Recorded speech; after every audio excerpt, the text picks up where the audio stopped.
It is called the CARES Act, but what does this big stimulus package really mean for you and me? Our next guest is here to break it all down for us. Please welcome Ed Herman with the law firm Brown and Crouppen. He is joining us via FaceTime. Ed, let's get right into it. Those checks for Sure. individuals, what do people need to know about this? Well, not everybody's going to get them, but most people will. If you filed an income tax, Mhm.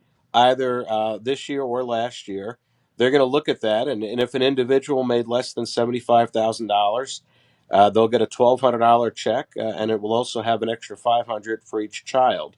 If you filed as a couple, I think the threshold number goes up to about 160,000.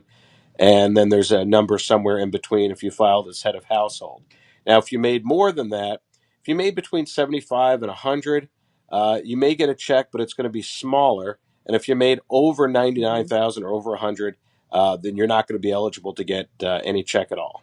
And then small businesses. I have a feeling this impacts a lot of you at Brown and Crouppen. What's going on with It small it it businesses? does. I mean, a small business Mhm. is any business with less than 500 people.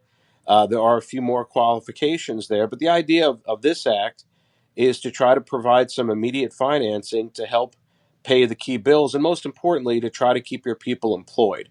So the Small Mhm. Business Act, you can take out a loan for certain qualifying expenses, but the nice part about these loans is a portion of these loans may be forgivable, meaning that you don't have to pay them back at all. So, particularly if you're looking at covering up to 8 weeks worth of payroll and rent and utilities and even health premiums, those types of expenses, you can get that money. And if you're able to show that you used it for those articulated items, that money will actually be forgiven and you don't have to pay it back at all. And the whole idea here is just to try to keep as many people employed as possible. Mhm. And speaking of employed, on the other extreme, unemployment insurance. What do Yeah, people need to know unemployment about insurance. that with this stimulus package? Yeah, that's obviously a big part of this because there are certain places Mhm. that simply cannot function, that have already closed, certain companies that have already had to lay off a lot of people. So this has expanded unemployment benefits.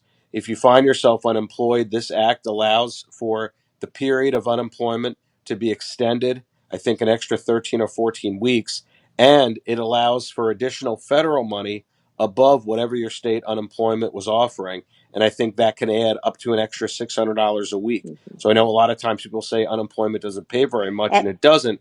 But this act is going to allow it to pay a lot mhm. more, and hopefully help keep people afloat while they're getting through this pandemic. Ed, thank you for joining us. We're just scratching the surface on all of this. Much more information on this big CARES Act will be coming out, of course, in the coming days. And of course, if you do want to get in contact with Ed or any of our friends over at Brown and Crouppen, they are still working. All you have to do is hit the number 2 a few times. Their number 314